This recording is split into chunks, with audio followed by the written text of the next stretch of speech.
So let we start with today's lecture. बच्चे, हमारे पास जो एल्डिहाइड कीटोन के दो रिएक्शन बचे हैं प्रेपरेशन के लिए। ठीक, ये दो रिएक्शन जो है वो मैं आपको करवा रहा हूं। सबसे पहले हम डिस्कस करेंगे Koch Gattermann Koch reaction. Gattermann Koch reaction. See when we talk about Gattermann Koch reaction, इसमें हम क्या करते हैं कि एक हमने बेंजीन ले लिया in the presence of carbon monoxide and HCl and in the presence of Lewis acid like AlCl3। देखो बेटा, इसको समझाने के लिए मैं आपको एक सूडो मैकेनिज्म बताऊंगा, नॉट एग्जैक्ट मैकेनिज्म, सिर्फ समझने के लिए एक ऐसा मैकेनिज्म जो कि आपको आसानी से समझ में आए, जिससे आपको कॉन्सेप्ट निकालना इजी हो जाए। उससे आपके प्रोडक्ट पे कोई फर्क नहीं पड़ेगा। लेकिन this is not the exact mechanism of Koch reaction, या गेटरमैन कॉश का एग्जैक्ट मैकेनिज्म नहीं है। It is just to facilitate the learning, that's all. देखो बेटे, हमारे पास यहां पे लुईस एसिड है, तो मैंने आपको बोला कि मैं इसका आपको क्या बता रहा हूं, pseudo mechanism, just to understand it better. ठीक, बेटर समझने के लिए। देखो बेटे, हमारे पास AlCl3 था, it is a Lewis acid. Lewis acid को इलेक्ट्रॉन चाहिए। इलेक्ट्रॉन चाहिए तो कहां कहां हमारे पास इलेक्ट्रॉन है? See there is benzene ring. Benzene ring में इलेक्ट्रॉन डीलोकलाइज्ड है, नॉट रेडिली अवेलेबल। क्लियर? इसमें रेडिली अवेलेबल इलेक्ट्रॉन्स नहीं है। रही बात कार्बन मोनोऑक्साइड, बेटे अगर कार्बन मोनोऑक्साइड को लिखोगे तो कार्बन मोनोऑक्साइड कुछ ऐसी होगी बच्चे। हाँ जी, कार्बन मोनोऑक्साइड इसी तरह से होती है। तो उसमें क्या होगा, there is a lone pair over carbon as well as lone pair over oxygen. So यहां पे भी इलेक्ट्रॉन अवेलेबल है, यहां पे इलेक्ट्रॉन अवेलेबल है जिसको लुईस एसिड ले सकता है। और एक चीज और है हमारे पास, HCl। अगर मैं HCl की बात करूं तो क्लोरीन के ऊपर लोन पेयर अवेलेबल है कि नहीं बच्चे? सो क्लोरीन के ऊपर लोन पेयर अवेलेबल है। तो बात है हमारे पास बेंजीन के इलेक्ट्रॉन इजीली अवेलेबल नहीं है, ये वेरी क्लियर है। ठीक, इसके इलेक्ट्रॉन अवेलेबल है, इसके इलेक्ट्रॉन अवेलेबल है, और क्लोरीन के इलेक्ट्रॉन अवेलेबल है। मैं बार बार बोल रहा हूं, this is a pseudo mechanism, this is not exact mechanism of the Gattermann Koch reaction. देखो बेटे, यहां पे कार्बन जो है वो sp हाइब्रिडाइज्ड है कि नहीं? sp हाइब्रिडाइज्ड का s कैरेक्टर क्या होता है? ज्यादा। s कैरेक्टर ज्यादा मतलब इलेक्ट्रोनेगेटिविटी ज्यादा, तो इस शेड पेयर को ज्यादा स्ट्रांगली खींच के रखेगा अपने पास कि नहीं? इसलिए शेड पेयर को बहुत स्ट्रांगली खींच के रखता है, आसानी से नहीं देता है। और ऑक्सीजन वैसे इलेक्ट्रोनेगेटिव भी है और यहाँ एस कैरेक्टर भी ज्यादा है, तो ये दो इलेक्ट्रॉन बहुत टाइटली हेल्ड है, ये पेयर्स बहुत टाइटली हेल्ड है, नॉट इजीली अवेलेबल। तो सबसे इजीली अवेलेबल इलेक्ट्रॉन कहां हुए? Cl पे। तो अटैक जो आप लुईस एसिड का यहां पे दिखा रहे हो वो कहां पे दिखाओगे? On Cl। तो इसने Cl से इलेक्ट्रॉन लिए, ऑब्वियसली इसने यहां से इलेक्ट्रॉन लिए होंगे, उससे हमारे पास क्या बना होगा? H पॉजिटिव और AlCl4 नेगेटिव, इजंट इट? अब बन गया H positive. H positive again भूखा नंगा, इसको भी तो इलेक्ट्रॉन चाहिए। अब ये कहां अटैक कर सकता है? ये वाली बात तो खत्म हो गई, बेंजीन के इलेक्ट्रॉन डीलोकलाइज्ड है, तो ऑब्वियसली ये इस पे कहीं अटैक करेगा। अगर ये H पॉजिटिव इस पे कहीं अटैक करता है तो बोलो ऑक्सीजन और कार्बन में से कौन आसानी से इलेक्ट्रॉन देगा? Obviously carbon. तो इसने कार्बन से इलेक्ट्रॉन अपनी तरफ लिए, ऑब्वियसली बात, कार्बन के साथ ये जुड़ा और यहां पे कार्बन के ऊपर कौन सा चार्ज आ गया? Positive charge. ये बन गया फॉर्माइल कटायन। क्या बन गया? Formyl cation. बेटा अब इसको इलेक्ट्रॉन चाहिए। अब बचा क्या हमारे पास? बेंजीन बचा। तो automatically this will react only on benzene ring. Got it? और जब ये बेंजीन रिंग पे अटैक कर जाएगा तो क्या बन जाएगा बेंजीन के ऊपर? CHO। You will get the formation of benzaldehyde. तो यहां से बेंजल्डिहाइड की फॉर्मेशन हो गई। बोलो इजी समझ में आया कि नहीं? मैकेनिज्म में बेसिकली, एक्चुअल मैकेनिज्म में HCl का अटैक यहां होके पहले फॉर्माइल क्लोराइड बनता है और फॉर्माइल क्लोराइड का आगे लुईस एसिड उससे Cl निकाल के फिर अटैक करवाता है। ठीक, पर मैंने आपको उससे इजी करने की कोशिश की। तो मैंने आपको ये कहा कि लुईस एसिड को इलेक्ट्रॉन चाहिए, तो सबसे पहले सोचो कहां पे इलेक्ट्रॉन्स को मिल सकते हैं। ठीक है, तो हमने देखा कि उसके इलेक्ट्रॉन यहां यहां या यहां अवेलेबल है। तो इसमें सबसे इजीली अवेलेबल कहां थे? क्लोरीन पे हमने अटैक क्लोरीन पे करवा दिया, उससे H पॉजिटिव बनाया, H पॉजिटिव का अटैक यहां करवा दिया, और उससे ये बनाया उसका अटैक बेंजीन पे करवाने से बेंजल्डिहाइड की फॉर्मेशन करवा दी। इजी और नॉट? और इससे प्रोडक्ट क्या बन गया? गेटरमैन कॉश रिएक्शन का बेंजल्डिहाइड। माइंड इट, ये रिएक्शन जरूरी नहीं भी बेंजीन पे हो, पर हम ये जानते name reaction should be written as scientist has done. तो साइंटिस्ट ने बेंजीन के साथ किया, हमने बेंजीन का लिख दिया। ये किसी एल्कीन पे भी हो सकता था। अगर मान लो मैं इसकी जगह यहां पे CH2 डबल बॉन्ड CH2 ले लेता हूं और CO और HCl ले लेता हूं इन the presence of AlCl3, so what you will do? बेटे इसका एल्डिहाइड बना दोगे।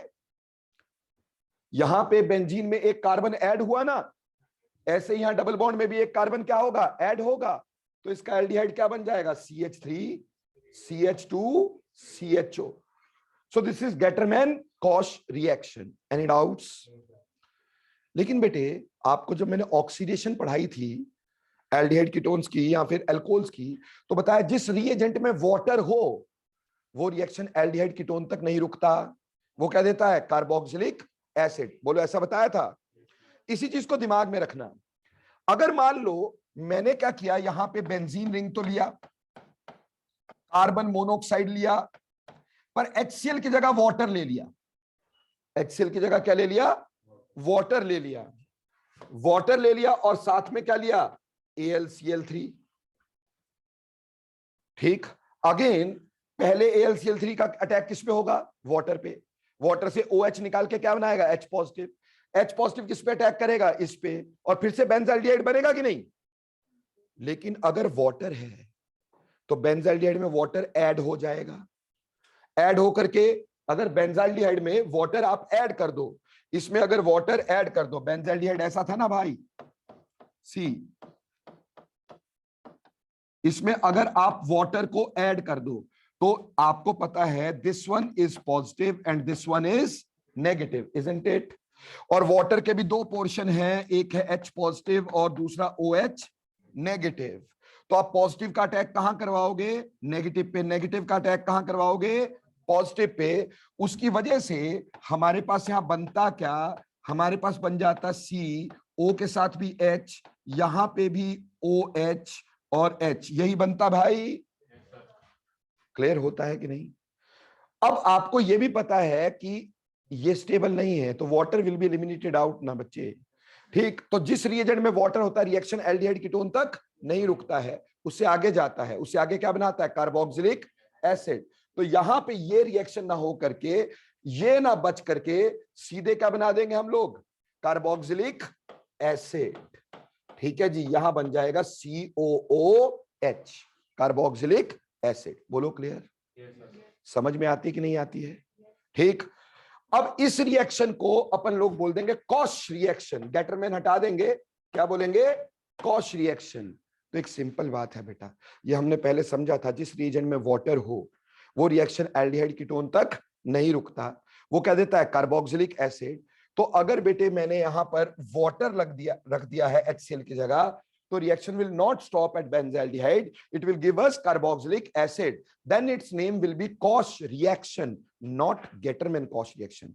गेटरमैन कॉश रिएक्शन हमें क्या देता है? गेटरमैन कॉश रिएक्शन हमें एल्डिहाइड देता है, बेंजाल्डिहाइड। लेकिन कॉश रिएक्शन में वाटर होने से रिएक्शन एल्डिहाइड तक नहीं रुकता है, कहां तक जाता है बेटे? कार्बोक्सिलिक एसिड तक। तो यहां कार्बोक्सिलिक एसिड की फॉर्मेशन होगी कॉश रिएक्शन में। बोलो, दोनों रिएक्शन क्लियर हुए कि नहीं हुए? समझ में आ गया? अब एक और रिएक्शन, उसको आपने करना है, अभी सोचना है, सेम है, इसी तरह से सोचने की कोशिश करनी है जैसे मैंने सोचा है। ठीक, आपको टाइम दे रहा हूं इसको करने के लिए। आपने लिया बेंजीन, क्या लिया? बेंजीन। उसके साथ लिया HCN, उसके बाद क्या लिया? HCN। साथ में लिया HCl in the presence of AlCl3। चलो थोड़ा प्रोडक्ट बनाने की कोशिश करो। जैसे अभी सोचा था वैसे आप सोचो और देखो कहां से प्रोडक्ट आपका बनता है क्विकली।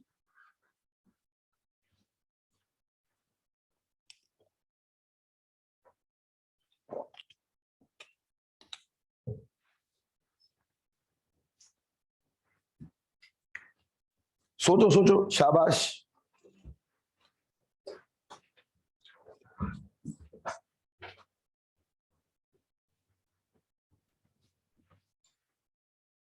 तो इस रिएक्शन को करते तो पहले हमारे पास AlCl3 जो था वो कहां पे अटैक करता बेटे, HCl पर, और HCl पे भी कहां पर, Cl के लोन पेयर्स पर, इजंट इट? क्योंकि लुईस एसिड भूखा नंगा होता है, इसको इलेक्ट्रॉन तो चाहिए, तो किस पे अटैक करेगा, Cl पर, और क्या बनाएगा, AlCl4 1 नेगेटिव, और साथ में क्या बनाएगा, H positive. Am I clear? ये पहली बात हो गई। अब ये H पॉजिटिव कहां अटैक करेगा, तुमने अच्छे से मेरे को बता दिया कि there is a lone pair over nitrogen, so H positive will attack on this lone pair, और यहां के इलेक्ट्रॉन जाएंगे पुत्र यहां पर, इजंट इट? और उससे हमारे पास क्या बनेगा, HC1 positive double bond NH, isn't it? अब ये किस पे अटैक करेगा बच्चे, ये अटैक करेगा बेंजीन पर, ठीक, बेंजीन पर अटैक करेगा। तो बेंजीन पर जब इसने अटैक किया तो बेंजीन के साथ यहां पे बन गया CH double bond NH। Am I clear? यही बनना चाहिए। पर बेटा एक बात समझो, यहां पे नाइट्रोजन पे अभी भी लोन पेयर है कि नहीं है, है ना? क्योंकि जब इसने H ने यहां अटैक किया था, यहां के इलेक्ट्रॉन यहां आ गए थे, तो लोन पेयर तो नाइट्रोजन पे अभी भी है। और मीडियम कैसा है, एसिडिक। क्या एसिडिक मीडियम इस पे अटैक करेगा कि नहीं करेगा, करेगा कि नहीं करेगा? ये H पॉजिटिव इस लोन पेयर पे अटैक करेगा कि नहीं करेगा? तो क्या हमारे पास यहां पे ये प्रोडक्ट बनेगा, CH double bond NH dot HCl, ठीक है? क्यों, H पॉजिटिव यहां अटैक कर जाएगा, फिर ये पॉजिटिव हो जाएगा, तो Cl नेगेटिव जुड़ा रहेगा कि नहीं? तो इसको बोलेंगे आइमीन हाइड्रोक्लोराइड। याद करो, स्टीफन रिडक्शन करवाया था, तो ये बना imine, imine benzene imine hydrochloride, hydrochloride, benzene imine hydrochloride. बेटे अब हम करेंगे इसकी हाइड्रोलिसिस। हाइड्रोलिसिस कैसे करते हैं बेटा, जितने बॉन्ड तोड़ने होते हैं उतने वाटर डालने होते हैं। यहां कितने बॉन्ड तोड़ने हैं, दो बॉन्ड तोड़ने हैं। तो मैं कितने वाटर डालूं बेटा इसमें, 2 वाटर डालूं। और वाटर कैसे डालने होते हैं, OH पॉजिटिव के ऊपर और H नेगेटिव के ऊपर। तो बेटा पॉजिटिव पार्ट यहां पे कौन सा है, कार्बन, और नेगेटिव पार्ट कौन सा है, नाइट्रोजन। तो अगर मैं इधर लिखूंगा OH, इधर लिखूंगा H, इधर लिखूंगा OH, इधर लिखूंगा H, चलेगा ना भाई?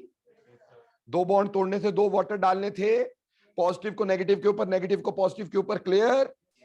और यहां से इसको देंगे तोड़ देंगे भाई। उससे क्या बनेगा हमारे पास, इसके साथ CH OH, क्या ये स्टेबल है? यहां से बाहर क्या निकलेगा, water. Thus the product formed in this reaction is benzaldehyde. क्या प्रोडक्ट बन गया, बेंजाल्डिहाइड। बना कि नहीं बना बच्चे, एनी डाउट्स? किसी को कोई दिक्कत हो?